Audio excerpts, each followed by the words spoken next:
जय हिंद साथियों, आज के इस क्लास में आप सभी का बहुत बहुत स्वागत है।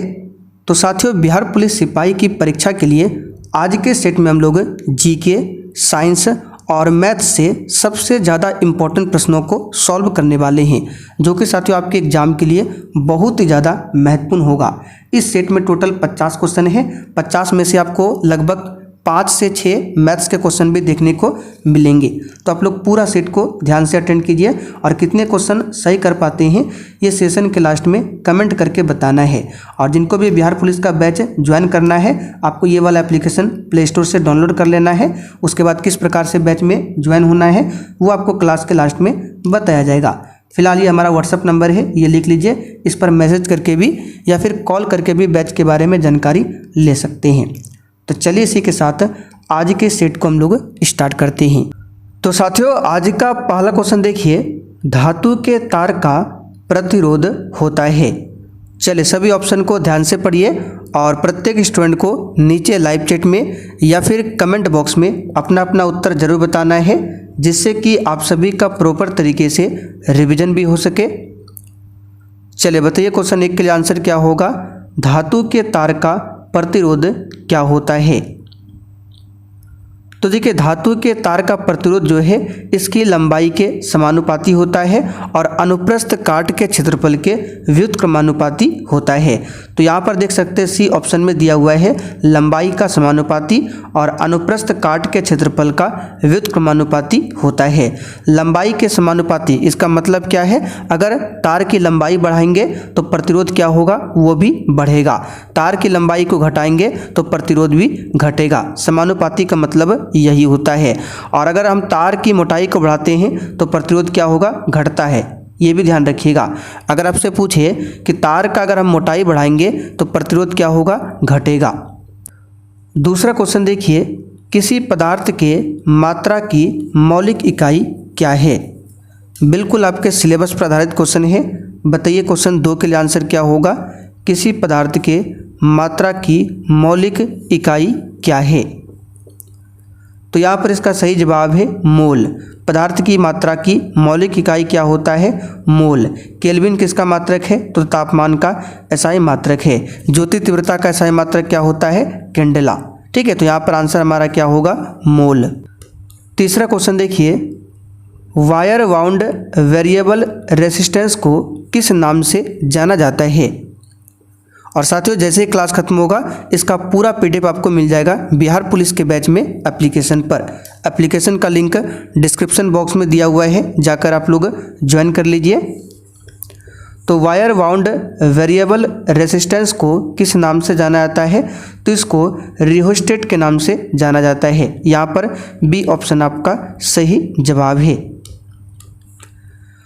आगे देखिए, धातु में एक मुक्त इलेक्ट्रॉन के पथ का आकार क्या होता है? चलिए क्वेश्चन 4 के लिए आंसर बताइए। धातु में एक मुक्त इलेक्ट्रॉन के पथ का आकार क्या होता है? और जो भी साथी चैनल पर पहली बार आए हैं, आप लोग क्लास टाइमिंग को नोट कर लीजिए। बिहार पुलिस के लिए आपको डेली 2 क्लास करने हैं, एक शाम में 7:30 बजे और दूसरा क्लास है रात में 8 बजे। और दोनों क्लास का पूरा पीडीएफ आपको आंसर के साथ दिया जाएगा एप्लीकेशन पर। तो धातु में एक मुक्त इलेक्ट्रॉन के पथ का आकार जो होता है वो टेढ़ा मेढ़ा होता है। कैसा होता है? टेढ़ा मेढ़ा। यहाँ पर ए ऑप्शन आपका सही है। आगे देखिए, किसी वस्तु द्वारा एक दोलन को पूरा करने में लिया गया समय को क्या कहते हैं? देख सकते हैं बिल्कुल इसी प्रकार से बिहार पुलिस के एग्जाम में क्वेश्चन पूछे जाते हैं। किसी वस्तु द्वारा एक दोलन को पूरा करने में लिया गया समय क्या कहलाता है? तो इसको कहते हैं आवर्तकाल। क्या कहते हैं? आवर्तकाल। और आवर्तकाल का जो मात्रक होता है, एसआई मात्रक, वो होता है हर्ट्ज। क्या होता है? हर्ट्ज। अगला क्वेश्चन देखिए, चूज द करेक्ट वॉइस। यहाँ पर देखिए एक सेंटेंस दिया हुआ है, we should not punish him. इसका आपको क्या करना है? वॉइस चेंज करना है। यानी कि एक्टिव वॉइस में है, इसको आपको पैसिव वॉइस में बदलना है। तो पैसिव वॉइस में बदलने के लिए क्या करते हैं? जो सब्जेक्ट है उसको ऑब्जेक्ट बनाते हैं और जो ऑब्जेक्ट है उसको सब्जेक्ट बनाया जाता है। उससे पहले यहाँ पर देखिए शुड का प्रयोग हुआ है, यानी कि मॉडल वर्ब का प्रयोग हुआ है। और जहाँ पर मॉडल वर्ब का यूज होता है उसके साथ में बी का इस्तेमाल होता है पैसिव वॉइस में बदलने के लिए। तो हिम को आगे करेंगे तो क्या हो जाएगा ही, तो यहाँ पर लिखते हैं ही, ठीक है। अब ही के साथ क्या होगा, यहाँ पे शुड है तो यहाँ पर भी क्या होगा शुड, SHOULD शुड। उसके बाद नॉट है तो हम भी नॉट लगाएंगे और साथ में यहाँ पे क्या लगेगा बी, तो इसका क्या बनेगा ही शुड नॉट बी, और पनिश यहाँ पर B1 है तो इसका भीतरी क्या बनेगा पनिश्ड। उसके बाद बाय अस, तो यहाँ पर देख सकते हैं सी ऑप्शन में दिया हुआ है he should not be punished by us, we का क्या होता है अस, सी ऑप्शन इसका सही है। आगे देखिए दिनकर जी कवि के साथ साथ क्या थे। चलिए बहुत ही शानदार क्वेश्चन है, बताइए रामधारी सिंह दिनकर जी कवि के साथ क्या थे। तो इसका सही जवाब है गद्यकार, ठीक है। राष्ट्रकवि रामधारी सिंह दिनकर एक कवि के साथ साथ गद्यकार भी थे, सी ऑप्शन यहाँ पर आपका सही है। आगे देखिए कवि के अनुसार जनतंत्र के देवता कौन है। एक भी क्वेश्चन को छोड़ना नहीं है, बताइए इसका आंसर क्या होगा। कवि के अनुसार जनतंत्र के देवता कौन है।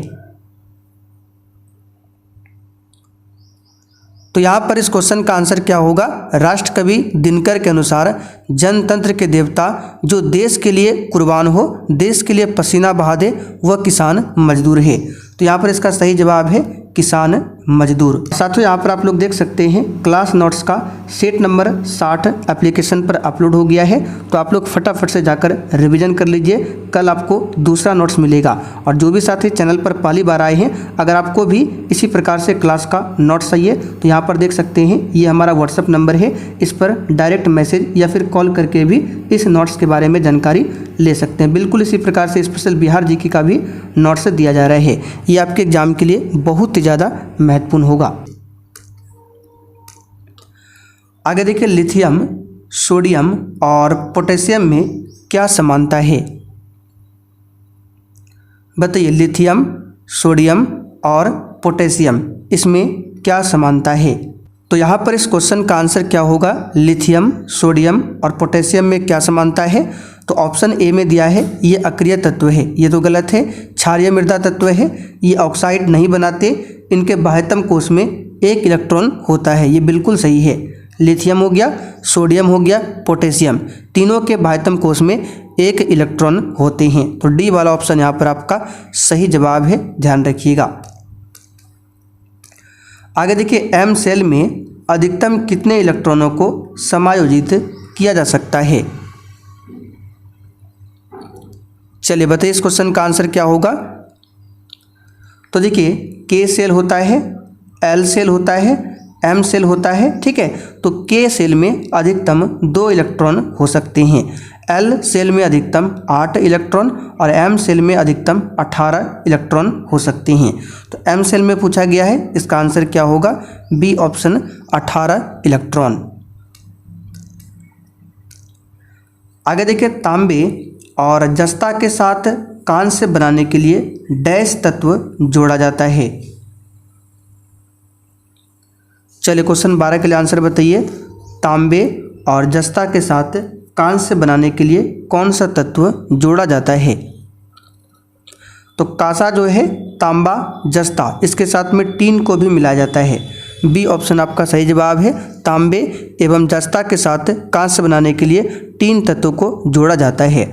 अगर आपसे पूछे बताइए सोल्डर जो होता है किसका किसका मिश्रण है, तो याद रखिएगा टीन और सीसा, लेड, पीबी, ठीक है। टीन और सीसा का मिश्र धातु सोल्डर होता है। जर्मन सिल्वर पूछे तो जिंक और निकेल, जिंक और निकेल का मिश्रण कहलाता है जर्मन सिल्वर। स्टेनलेस स्टील पूछे किसका किसका बना होता है, तो याद कर लीजिए क्रोमियम हो गया, निकेल हो गया, ठीक है। क्रोमियम, निकेल, इसके साथ में आपका लोहा और फिर कार्बन, इसका मिश्रण होता है स्टेनलेस स्टील। चलिए आगे बढ़ते हैं। एक तत्व की परमाणु संख्या 13 है, तो इस तत्व में कितने सेल होते हैं। चलिए बताइए क्वेश्चन 13 के लिए आंसर क्या होगा। और जो भी क्लास में एक्स्ट्रा क्वेश्चन बताया जा रहा है ये सब कुछ आपको नोट्स में लिखा हुआ मिल जाएगा एप्लीकेशन पर। ये हमारा व्हाट्सअप नंबर है 963188 7058। इस पर व्हाट्सएप मैसेज या फिर कॉल करके भी नोट्स के बारे में जानकारी ले सकते हैं। तो एक तत्व की परमाणु संख्या कितनी है? 13। तो इस तत्व में कितने सेल होते हैं? तो 13 होता है। इसका इलेक्ट्रॉनिक विन्यास क्या होगा? 2 होगा, 8 होगा और 3 होगा। तो इस तत्व में कितने सेल होते हैं? इसका सही जवाब है 3। देख सकते हैं K shell, L shell, M shell. M shell में टोटल 18 होता है, तो 18 जो सेल एम सेल है ये पूरा भरा हुआ नहीं है, तो 3 सेल इसमें मैक्सिमम आ सकता है, के एल एम। तो पहला वाला ऑप्शन यहाँ पर आपका सही है। और 13 परमाणु संख्या किसका होता है? एल्युमिनियम का। किसका होता है? एल्युमिनियम का। आगे देखिए, गैस के भौतिक अधिशोषण की मात्रा बढ़ती है। इसका सही जवाब है ताप के घटने पर। पदार्थ की मुख्य रूप से 5 अवस्थाएं हैं, ठोस, द्रव, गैस, प्लाज्मा और 5वां क्या होता है? बोस-आइंस्टीन संघनन। ये आपको ध्यान रखना है। अगला क्वेश्चन, चेचक किस वायरस के कारण होता है? चलिए क्वेश्चन नंबर 15 के लिए आप लोग आंसर बताइए। चेचक किस वायरस के कारण होता है? तो साथियों, आज जो हमने नोट्स अपलोड किया है, नोट्स का सेट नंबर 60, उसमें हमने जितने भी वायरस जनित रोग है, जितने भी बैक्टीरिया जनित रोग है और जितने भी प्रोटोजोआ जनित रोग है, वो सब हमने नोट्स में लिख दिया है। तो रिवीजन कर लीजिएगा। तो चेचक जो है किस वायरस के कारण होता है? तो यहाँ पर इस क्वेश्चन का आंसर हो जाएगा वेरिसेला वायरस के कारण होता है चेचक।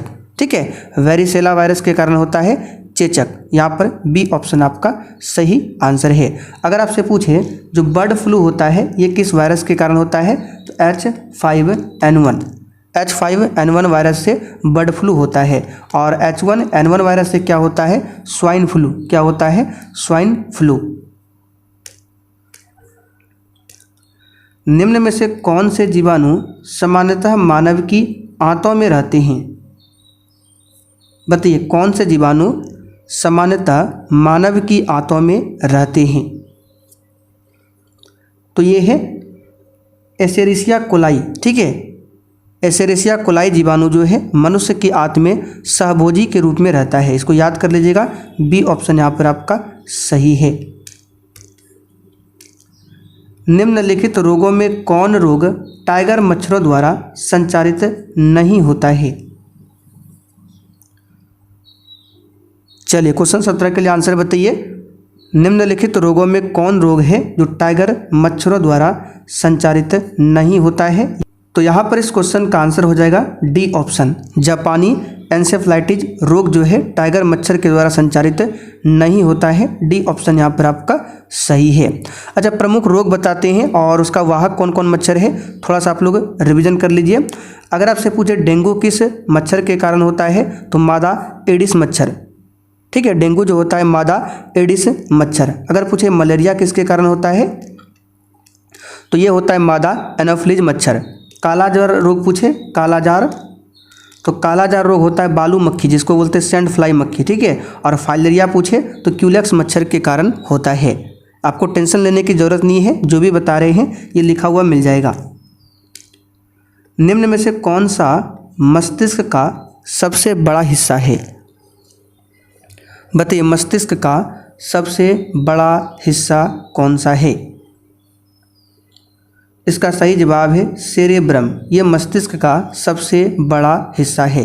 बी ऑप्शन यहाँ पर आपका सही जवाब है। ठीक है, सेरेब्रम। चलिए आगे बढ़ते हैं। ऐसे जंतु को जिसके अंदर बाह्य जिन्स प्रवेश कराई गई हो उसको क्या कहते हैं? अगर आपसे पूछे यहाँ से मस्तिष्क में न्यूरॉन की संख्या लगभग कितनी होती है, तो 100 बिलियन लगभग। मस्तिष्क में न्यूरॉन की संख्या लगभग 100 बिलियन होती है। तो देखिए, ऐसे जंतु को जिसके अंदर बाह्य जिन्स प्रवेश कराई गई हो उसको कहते हैं ट्रांसजेनिक। याद कर लीजिएगा, बहुत ज़्यादा इंपॉर्टेंट क्वेश्चन है। उसको क्या कहते हैं? ट्रांसजेनिक। अगला क्वेश्चन, कौन सा पक्षी उड़ नहीं सकता है? चलिए क्वेश्चन 20 के लिए आंसर बताइए। इसमें से कौन सा पक्षी उड़ नहीं सकता है? तो ये है एमू पक्षी। ठीक है, एमू पक्षी ये उड़ नहीं सकता है। सी ऑप्शन आपका सही है। संसार का सबसे बड़ा पक्षी अगर आपसे पूछे तो कौन सा है? शुतुरमुर्ग सबसे बड़ा पक्षी है, और सबसे छोटा पक्षी पूछे तो हमिंग बर्ड। हमिंग बर्ड ये सबसे छोटा पक्षी है। चलिए आगे बढ़ते हैं। क्वेश्चन 21, केंद्रक के विभाजन की क्रिया को क्या कहते हैं? बिल्कुल आपके एग्जाम लेवल का क्वेश्चन है, बताइए केंद्रक के विभाजन की क्रिया को क्या कहते हैं? तो इसको कहते हैं कैरियोकाइनेसिस। ठीक है, कैरियोकाइनेसिस बोला जाता है केंद्रक के विभाजन की क्रिया को। बी ऑप्शन यहाँ पर आपका सही जवाब है, ध्यान रखिएगा। अगर आपसे पूछे जो असूत्रीय विभाजन होता है किस प्रकार के कोशिका में होता है, तो याद रखिएगा जो असूत्रीय विभाजन होता है वो प्रोकैरियोटिक कोशिका में होता है। किसमें? प्रोकैरियोटिक कोशिका में कौन सा विभाजन होता है? असूत्रीय विभाजन। रक्ताल्पता क्या है? अच्छा, कोशिका का अध्ययन क्या कहलाता है? आप लोग कमेंट करके बताइए तो कोशिका का अध्ययन क्या कहलाता है? तो यहाँ पर इस क्वेश्चन का आंसर क्या होगा? एक अल्पता रोग है, और रक्ताल्पता रोग जो है विटामिन B12 की कमी से होता है। विटामिन B12 की कमी से। विटामिन B12 का रासायनिक नाम क्या है? साइनोकोबालामिन। क्या है? साइनोकोबालामिन। और विटामिन B12 में कोबाल्ट पाया जाता है। क्या पाया जाता है? कोबाल्ट। अच्छा, अगर आपसे पूछे आयरन की कमी से कौन सी बीमारी होती है, तो एनीमिया। एनीमिया जो होता है आयरन की कमी से होता है। प्रोटीन की कमी से कौन सा रोग होता है? बताइए, प्रोटीन की कमी से कौन सा रोग होता है? तो कई बार बता चुके हैं, एक क्वाशियोरकर, दूसरा है मरासमस। कल भी हमने आपको बताया था। यहाँ पर बी ऑप्शन आपका सही आंसर है। ठीक है, मरासमस रोग भी प्रोटीन की कमी से ही होता है। श्लेष्मा झिल्ली की सूजन को डैश कहा जाता है? चलिए बताइए इस क्वेश्चन का आंसर। श्लेष्मा झिल्ली की सूजन को क्या कहते हैं? तो याद कर लीजिए, ब्रोंकाइटिस बोला जाता है। ठीक है, श्लेष्मा झिल्ली की सूजन को ब्रोंकाइटिस कहा जाता है। यहाँ पर ए ऑप्शन आपका सही जवाब है। हेपेटाइटिस की बात करें तो ये एक रोग है, और ये विषाणु से होने वाला रोग है हेपेटाइटिस। चलिए आगे बढ़ते हैं। निम्नलिखित में कौन सा एक वायु प्रदूषण से संबंधित नहीं है?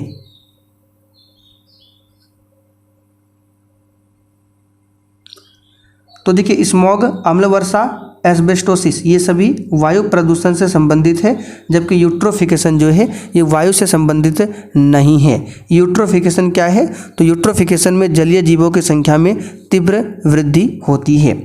अम्ल वर्षा की बात करें तो इसके लिए कौन कौन सा जिम्मेदार है? तो इसके लिए है SO2, कई बार बता चुके हैं, NO2। मुख्य रूप से यही दो जिम्मेदार हैं अम्ल वर्षा के लिए। ठीक है, अम्ल वर्षा की बात करें तो उसका pH मान क्या होता है? तो जब वर्षा जल का pH मान 5.6 से कम हो जाता है तो उसे ही हम लोग कहते हैं अम्ल वर्षा। निम्नलिखित में से कौन सी मृदा संरक्षण की एक विधि है? और साथियों, जितना जल्दी हो सकता है आप लोग बैच को ज्वाइन करके नोट्स को पढ़िए, क्योंकि आपके पास अब समय नहीं बचा हुआ है, और जितना ज़्यादा हो सके अधिक से अधिक प्रैक्टिस सेट लगाइए। तो इसका सही जवाब है छाद। ये मृदा संरक्षण की एक विधि है। बी ऑप्शन यहाँ पर सही है। अच्छा, मृदा के अध्ययन को क्या कहते हैं? तो पेडोलॉजी। पेडोलॉजी मृदा के अध्ययन को कहते हैं।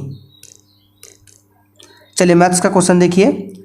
यदि 150 वस्तुओं का विक्रय मूल्य 125 वस्तुओं के क्रय मूल्य के बराबर है तो प्रतिशत हानि ज्ञात कीजिए।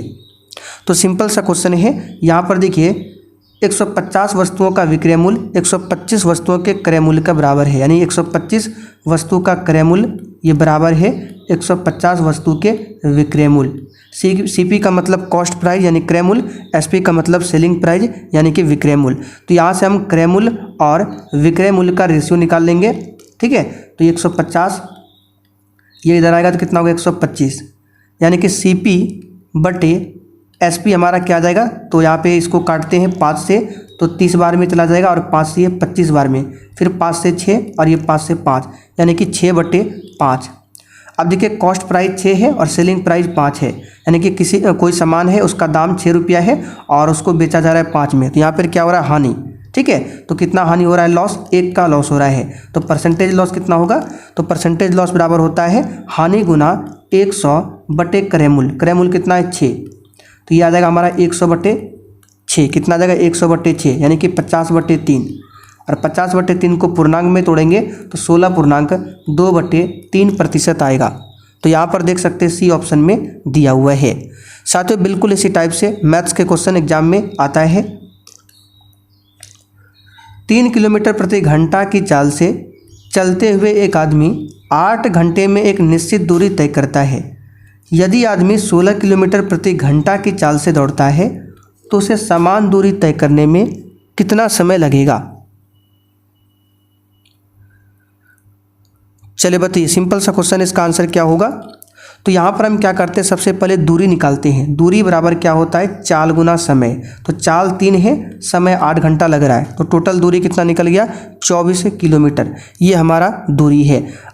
अब बोल रहा है यदि आदमी जो है 16 किलोमीटर प्रति घंटा की चाल से दौड़ता है तो समान दूरी तय करने में समय, तो समय बराबर हम निकाल लेते हैं, क्या होता है, दूरी बटे चाल। दूरी बटे चाल, तो दूरी हमारा क्या निकला, 24 निकला, और चाल कितना दिया है, 16। अगर 16 की स्पीड से जाएंगे तो कितना समय लगेगा ये पूछा जा रहा है।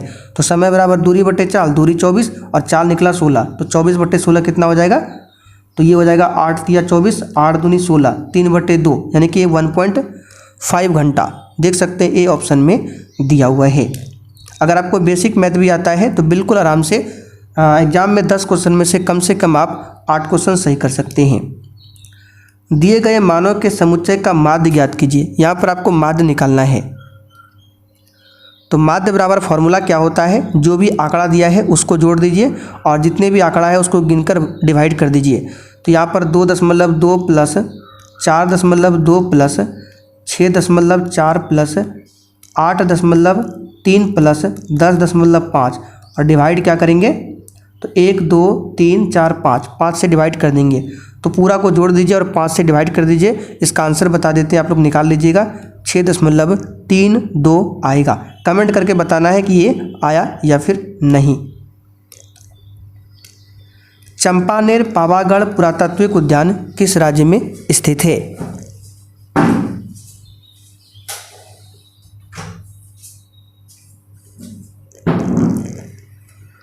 तो चंपानेर पावागढ़ पुरातात्विक उद्यान ये गुजरात में है। कहाँ पर है, गुजरात में। डी ऑप्शन यहाँ पर आपका सही जवाब है, गुजरात में। प्रयाग प्रशस्ति डैश में संकलित की गई थी। और किसी भी क्वेश्चन में डाउट होता है तो आप लोग कमेंट करके पूछिए। तो प्रयाग प्रशस्ति संस्कृत भाषा में लिखा गया था, नोट्स में आपको लिखा हुआ मिल जाएगा। प्रयाग प्रशस्ति की रचना किसने किया, तो ये किया है समुद्रगुप्त के दरबारी कवि किसने, हरिसेन ने। हरिसेन ने प्रयाग प्रशस्ति की रचना किया है। हरिसेन कौन थे, समुद्रगुप्त के दरबारी कवि। अगला क्वेश्चन, दिलवाड़ा और जारगा पर्वत चोटियाँ निम्नलिखित में से किस राज्य में स्थित है। चलिए क्वेश्चन नंबर 32 के लिए आप लोग आंसर लगाइए। तो दिलवाड़ा और जरगा पर्वत चोटियाँ जो है ये राजस्थान राज्य में स्थित है। कहाँ पर है, राजस्थान में। सी ऑप्शन आपका सही जवाब है। दिलवाड़ा पर्वत चोटी की बात करें तो अरावली पर्वतमाला की ये तीसरी सबसे ऊंची चोटी है। ठीक है, अरावली पर्वतमाला की तीसरी सबसे ऊंची चोटी क्या है, दिलवाड़ा की चोटी। अच्छा, अरावली पर्वतमाला की चौथी सबसे ऊंची चोटी क्या है, तो यही है जरगा पर्वत। जरगा पर्वत अरावली पर्वतमाला की चौथी सबसे ऊंची चोटी है और दिलवाड़ा जो है तीसरी सबसे ऊंची चोटी है। और कल हमने आपको बताया था अरावली की सबसे ऊंची चोटी का नाम क्या है, तो वो है गुरु शिखर। गुरु शिखर, इसकी ऊंचाई 1722 मीटर है। तो ये सबसे बड़ी सबसे ऊंची चोटी है। तीसरे स्थान पर दिलवाड़ा आता है, चौथे स्थान पर जारगा पर्वत। चुनाव के समय राजनीतिक दलों और चुनाव लड़ने वाले उम्मीदवारों द्वारा अनुपालित किए जाने वाले मानदंडों और दिशा निर्देशों का संकलन डैश कहलाता है। तो इसको याद रखिएगा, आचार संहिता। ये क्या कहलाता है, आचार संहिता कहलाता है। संविधान का एक भाग है 15 और आर्टिकल है 324 से 329। इसमें निर्वाचन से संबंधित उपबंध दिया गया है 324 से 329 और भाग 15। 712 में भारत पर हुए अरब आक्रमण का नेतृत्व किसने किया था?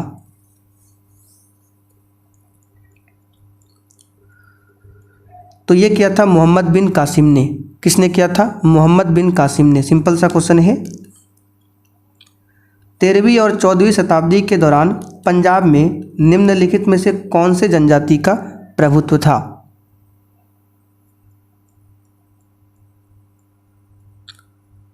तो यहाँ पर इस क्वेश्चन का आंसर हो जाएगा कौन सा, बताइए। तो 13वीं और 14वीं शताब्दी के दौरान पंजाब में खोखर जनजाति का प्रभुत्व था। कौन सी जनजाति? खोखर जनजाति। यहाँ पर ए ऑप्शन आपका सही जवाब है। जैन धर्म के 24वें और अंतिम तीर्थंकर वर्धमान महावीर का जन्म 6ठी शताब्दी ईसा पूर्व में कहाँ पर हुआ था? तो कई बार बता चुके हैं, बिहार में हुआ था। ठीक है, कहाँ पर हुआ था? बिहार में हुआ था। बिहार में कहाँ पर? वैशाली के निकट कुंडग्राम में। बिहार में वैशाली है और वैशाली के निकट है कुंडग्राम, यहीं पर हुआ था 540 ईसा पूर्व में। ठीक है, इनके पिता कौन थे? तो इनके पिता जो है सिद्धार्थ ज्ञात्रिक क्षत्रियों के संघ के प्रधान थे। ठीक है, और वर्धमान महावीर के बचपन का नाम क्या था? वर्धमान। ये पूछा जाता है। इनकी पत्नी का नाम पूछे यशोदा। इनकी पत्नी का नाम पूछे यशोदा। अच्छा, इनकी मृत्यु कहाँ पर हुई थी महावीर स्वामी की? तो पावापुरी में। पावापुरी में महावीर स्वामी की मृत्यु होती है 468 BC यानी 468 ईसा पूर्व में। अगला क्वेश्चन देखिए, कुव्वत उल इस्लाम मस्जिद कहाँ पर स्थित है? चलिए क्वेश्चन नंबर 37 के लिए आंसर बताइए। कुव्वत उल इस्लाम मस्जिद कहाँ पर स्थित है? तो यहाँ पर इसका सही जवाब है, ये दिल्ली में स्थित है। कहाँ पर है? दिल्ली में स्थित है। मक्का मस्जिद पूछे हैदराबाद में, जामा मस्जिद पूछे आगरा में। ठीक है, बड़ा इमाम बाड़ा पूछे लखनऊ में। कहाँ पर है? लखनऊ में। निम्नलिखित में से कौन सा शहर विजयनगर के मध्यकालीन हिंदू राज्य से संबंधित अपने खंडहरों के लिए प्रसिद्ध है और इसे विश्व विरासत स्थल घोषित किया गया है? तो ये हम्पी, बी ऑप्शन यहाँ पर आपका सही जवाब है। हम्पी शहर को 1986 में विश्व विरासत स्थल में घोषित किया गया। विजयनगर साम्राज्य की राजधानी थी हम्पी। विजयनगर साम्राज्य की स्थापना किसने किया था? तो 1336 में किया था हरिहर एवं बुक्का नामक दो भाइयों ने। किस नदी के किनारे? तो हम्पी जो है तुंगभद्रा नदी पर स्थित है। किस नदी पर? तुंगभद्रा नदी पर। अकबर के दरबार के नवरत्नों में शामिल महेश दास निम्न में से किस नाम से लोकप्रिय थे? ये तो सिंपल सा क्वेश्चन है। महेश दास बीरबल का ही मूल नाम था। ठीक है, और अकबर की बात करें तो 1582 में अकबर ने एक धर्म चलाया था, दीन ए इलाही धर्म। तो दीन ए इलाही धर्म की स्थापना 1582 में अकबर ने किया था। आप लोग कमेंट करके बताइए अकबर ने जजिया कर को कब समाप्त किया था? मोहनजोदड़ो में मिले महान स्नानागार को डैश की परत चढ़ाकर जलरोधी बनाया गया था? तो इसका सही जवाब है बिटुमेन। मोहनजोदड़ो में मिले महान स्नानागार को बिटुमेन की परत चढ़ाकर जलरोधी बनाया गया था। यहाँ पर ए ऑप्शन आपका सही जवाब है। भीमा देवी को समर्पित प्राचीन मंदिर कहाँ पर स्थित है? इसका सही जवाब है पिंजौर, जो कि हरियाणा में पड़ता है। पिंजौर हरियाणा में। आगे देखिए, भारत के किस राज्य में माणिक्य वंश का शासन था? बताइए, भारत के किस राज्य में माणिक्य वंश का शासन था? इसका सही जवाब है त्रिपुरा। भारत के त्रिपुरा राज्य में माणिक्य वंश का शासन था। यहाँ पर ए ऑप्शन आपका सही जवाब है। त्रिपुरा भारत का पूर्ण राज्य का दर्जा कब मिला था? तो 1972 में त्रिपुरा को भारत का पूर्ण राज्य का दर्जा दिया गया। पहला भारतीय वाणिज्यिक बैंक जिसका पूर्ण स्वामित्व और प्रबंधन भारतीयों के हाथों में था, ये कब स्थापित किया गया था?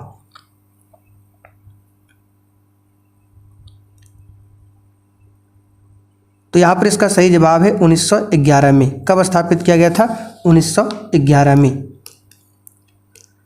2011 की जनगणना के अनुसार निम्नलिखित में से किस राज्य का जनसंख्या घनत्व 800 से अधिक था? चलिए बताइए इसका आंसर क्या होगा। किस राज्य का जनसंख्या घनत्व 800 से अधिक था? तो ऑप्शन के हिसाब से यहाँ पर आंसर क्या होगा? केरल। ठीक है, केरल का जनसंख्या घनत्व कितना था? तो 859 था। ऑप्शन के अकॉर्डिंग बता रहे हैं 859 था। कितना? 859 था। अच्छा, 2011 की जनगणना का अगर आदर्श वाक्य पूछे क्या था? तो हमारी जनगणना हमारा भविष्य, हमारी जनगणना हमारा भविष्य।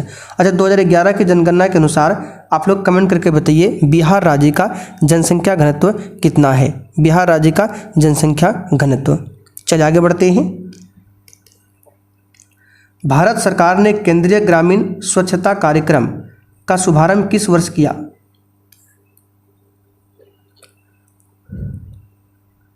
तो यहाँ पर इसका सही जवाब है 1986 में। कब किया? 1986 में।